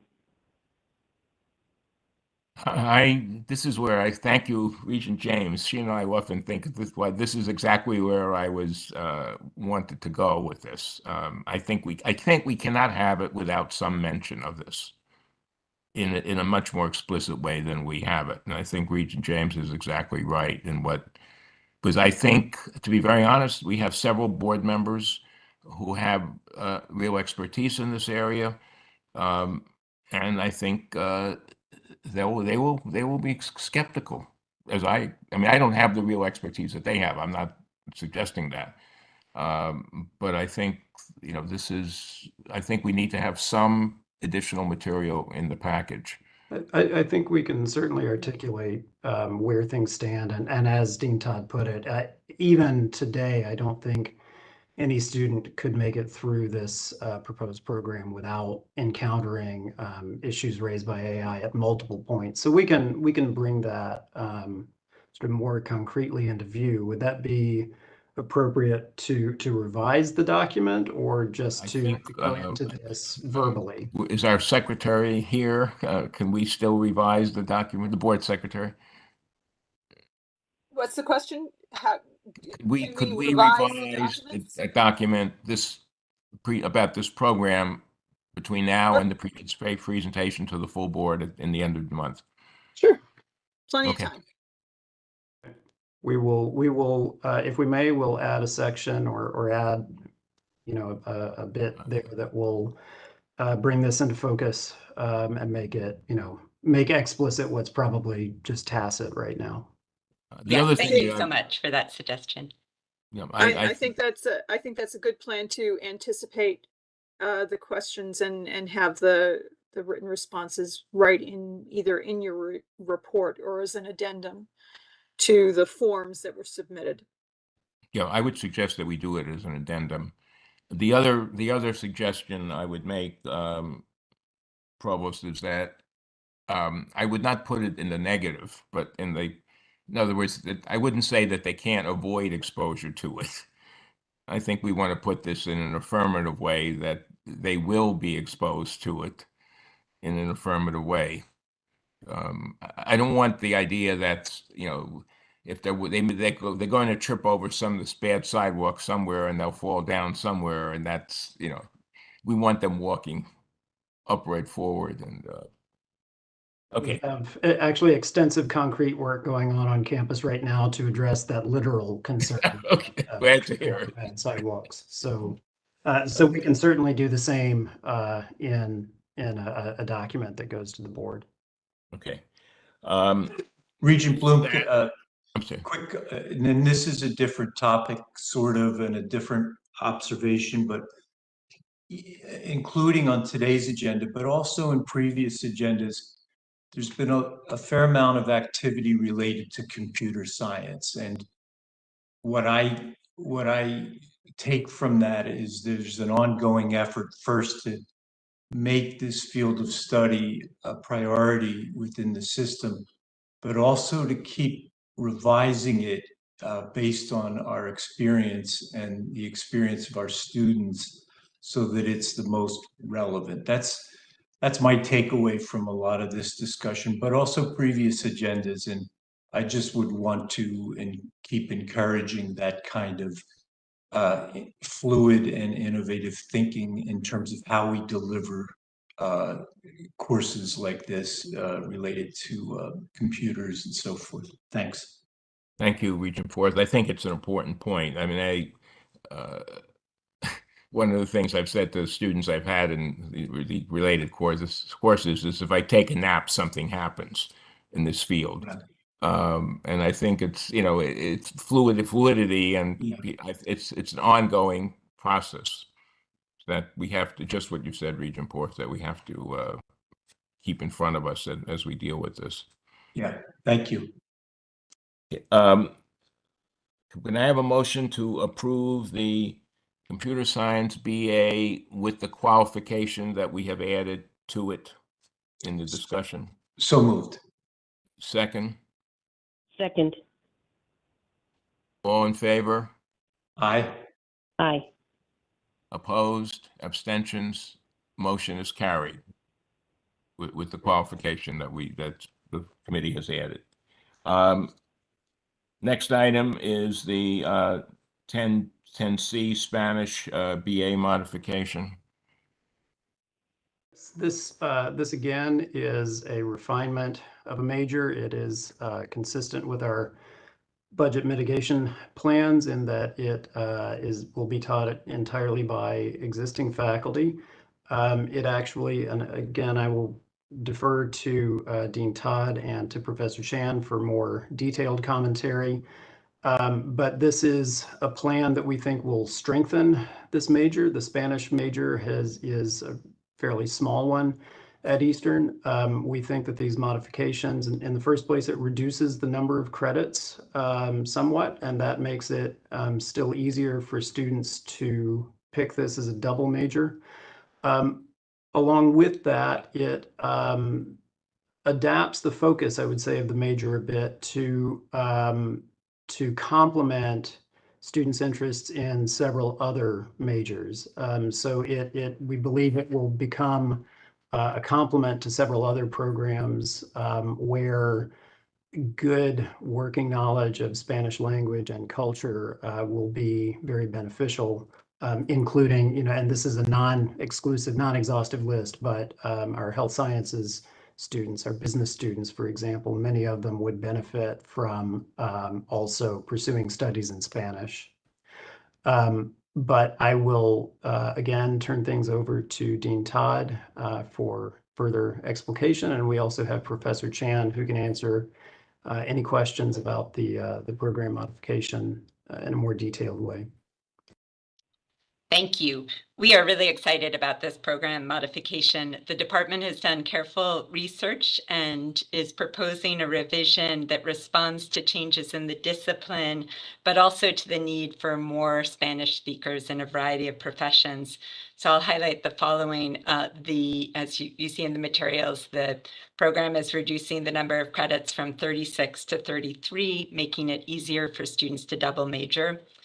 The program modification responds to changes in the discipline by moving away from traditional civilization and literature coursework to ones that are more focused on culture and that are more interdisciplinary and more professionally focused. As Professor Pauly suggested, the revised major supports career readiness in a few different ways. Every student is required to take a 3-credit experiential experience. So in most cases, that would be an internship, but it could also be a study abroad experience. All students also need to take a Spanish pre-professional preparation course. So that could be, for example, Spanish for business, or Spanish for health services, or Spanish for social services. We also are allowing students among their elective offerings to take up to 2 courses in another discipline in related courses, so an international business course or a principles of global health. So this revision, we hope will allow students to gain additional linguistics proficiency, develop intercultural competencies, and get practice really applying what they're learning in their coursework in a professional context. So we're very excited. We think this will work well for our students. And I should just mention that we've heard students say that they wish they had done more had taken more Spanish courses in their undergraduate career because they're realizing when they go out on the job market that it's a really desired skill, that it will really help them in their job search. I spoke to a parent just at an end of semester event who said exactly that to me. I wish my son had taken more Spanish earlier on. So thank you. And Dr. Chen is here if you have other specific questions. Any questions from the regents about this? I take it from the materials and from what you said, this degree is not designed for students who want to go on to a doctorate in Spanish. It isn't, although there will be, a student could find a path through this degree that would allow them to do a doctorate in Spanish. The courses are still there. For example, they would need to take a pre-professional course, no matter what direction they're going in.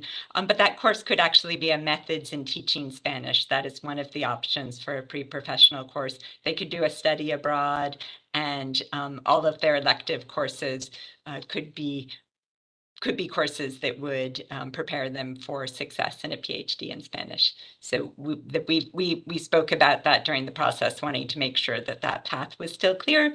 But as we say in the materials, that's not the direction many of our students are going in. And the Modern Language Association, which is the disciplinary organization for our fields, has really shown this move towards Spanish for the professions and wanting to make sure that we're charting those different courses for students, that we're not assuming that all students who are in a Spanish major would be going on to the PhD after. Yeah, and I take it the track to the students who are interested in teaching Spanish at the secondary school level is still strong. Absolutely, we made very clear that we know that is a key goal for many students. So that track is still very clear in the major. Any other questions or comments? Motion to approve the BA in Spanish modification. So moved. So moved. Second. Okay, second. All in favor? Aye. Aye. Aye. Opposed? Abstentions? Motion is carried. We'll go forward to the full board at the June meeting. Thank you very much. Thank you. And thank you both thank everybody from Eastern for their. And now we're going to jump across from the east to the west. Western, Dr. Haagedas, welcome. Good morning, Regent Bloom. I just want to give a quick heads up that power just went out in my neighborhood about 20 minutes ago. And so I'm on a hotspot at the moment. So if I get disconnected, I've got backup here with 2 deans. So thank you for letting us know. So I have campus updates first. As our semester wrapped up, our Senate passed our new Gen Ed framework, which I had given some updates on before. I think that's pertinent to another topic that we discussed earlier in this meeting. And so we're pleased about that. It's been a lot of hard work that's been going on for nearly 2 years here at Western. So the Senate Subcommittee on General Education are working this summer and into the new year on operationalizing that framework and ensuring it's aligned with the policy that we heard about earlier today. Also, thank you for that. That's very helpful. Thank you for that. Yeah, no, we're very pleased with that. And secondly, the Senate also passed through a revised academic suspension probation policy, which will allow more time and supports for our students to rebound. Before they didn't have enough time. So this is another positive change in policy that I'm very pleased with.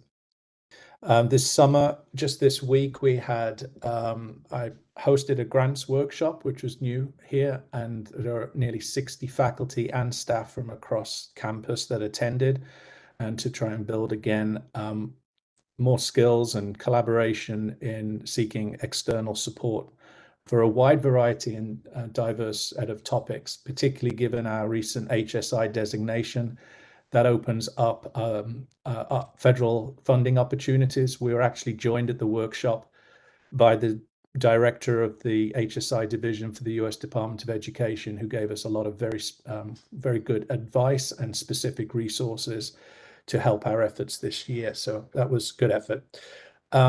We have many retreats lined up starting next week to firm up our strategic plan, Western Rising, and plans to implement. We'll be bringing that new plan forward and mission when it's wrapped up later this June. A lot of that work is focused on finding solutions to our challenges and building our institutional effectiveness framework and building that out. And I presented a brief overview of that at our last ASA meeting. And lastly, similar to some of our other colleagues, our enrollment management team has been hard at work, and we are seeing a significant increase in enrollments, and housing deposits are up as well, around 25%. In fact, our transfer deposits are up 30% versus this time last year. We still have the summer to go. But there are these positive indicators that we're able to stabilize and even turn around our enrollment declines over the past few years. So that's really good news there. And we're rapidly in the process of registering those students in time for orientation later on this month. Those are my updates. Thank you. Very, very, very helpful. Thank you. Discontinuation, the MS in nutrition. Thank you. Yeah, this is a discontinuation of our master's program in nutrition, and I'm joined by Dean Palladino here today, who can outline the rationale for its discontinuation. Good morning, everyone. This is a program that was started in the health promotion department. We did have one faculty member who has had a very strong expertise in nutrition and developed this program. A few problems we have run into. One is enrollment. It never really took off despite trying to encourage enrollment. The second, really, two other major things that happened were a change in the requirements to be a registered dietitian. We would have to have increased the amount of internships in our program and add courses. And we did not really have the facilities or the resources for food labs at this time. And then at the same time, the faculty member who was an expert in this, who would have driven all these changes forward if we could do it, has left. But just, so the department, this is a department that really looks for ways to increase enrollment and is always, brings great things forward. So they decided to close this program. But on the other hand, they opened another very successful program that will help many students. So that's basically the rationale for closing the program. Okay, thank you. Any comments from the regents about this item? Kayla, I'm sorry. Kayla, did you have your hand up? I did. I just wanted to make one note on this item for the board resolution and the staff report. There's a discrepancy between the effective dates. The board resolution states spring 2023. The staff report states spring 2024. I just wanted to make a note of that, as well as just notify the committee that this will be corrected before it goes to the full board later this month. Thank you. Thank you. Can I just make a comment, just so you know, people who were enrolled, even though we had low enrollment, I think the reason is the last graduating class was in May of 23. So there are no remaining students in this There's program? no remaining students at all. Okay. And we're obviously not taking any new students in the program. So, okay. Thank you. Okay. Well, thank you very much. Thank you for, Okay, is that, okay, all those in favor of the discontinuation again? You need a motion? The motion, I'm sorry, yes, thank you. Is there a motion to I approve move the it. discontinuation? Thank you. And I'll second it. Okay, thank you. All those in favor of the discontinuation? Aye. Aye. Opposed? Abstentions? Discontinuation is approved. Modification in the criminal justice program? Thank you, Regent Bloom. And I just wanted to add another comment that we have, just based on that last item which you approved, we've been looking at for what variety of programs it makes sense to discontinue or reconfigure as well. And that some of that business has come through this committee this year. So I think it's, again, a sign of how we are looking at this institutionally as well to better serve our students and to address our capacity as well. The modification, I brought this forward in February, and the rationale remains the same, that the program name changed really a focus on criminal justice versus its previous name. And that was approved. This is more an administrative request that the actual name change that we proposed can't fit into banner. There's a title restriction, so we would actually just request that the program name be the BS in criminal justice. So the rationale hasn't changed. It's more a programming issue. Any questions from the regents? Motion to approve the name change to criminal justice. Is there a second? All those in favor? Aye. Aye. Opposed? Abstentions? Motion is carried. There's several minors that you, Provost Hagedorn, did you want to say anything? I mean, below threshold items, and do you want to say anything about any of them? Just very briefly, I think a lot of them self-explanatory. The two master's programs in literacy and language and special ed, they've been reduced from 36 to 30 credits, which it again brings it down, makes it more accessible for students, brings it down to the required number of 30 credits, and doesn't change any of the main learning objectives. I think we've seen a lot of these program changes across our system.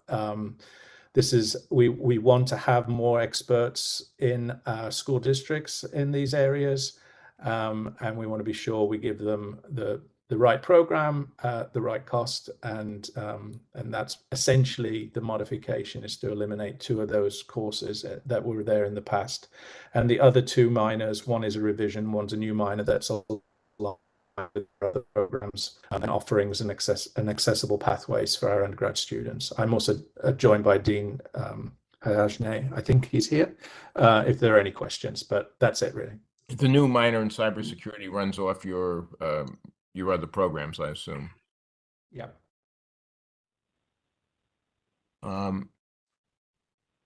Thank you very much, Provost Hagedorn, for your presentation. Thank you. Appreciate it. Thank you, Regent Bloom.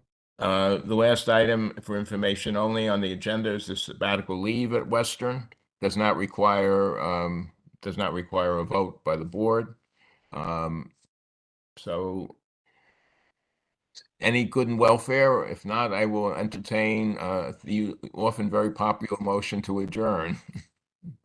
Unless there's some good and welfare. So moved. Second. It's nice to see everyone. Likewise, thank you. All in favor of adjourning? Thank you, Provost Hagedorn. All in favor of adjourning? Aye. Any opposed? Abstentions? I thank everyone for their participation today and their patience, and thank you. And have a good weekend. Thanks, everybody. Meeting is hereby adjourned. Thank you, Regent Bryan, for being here.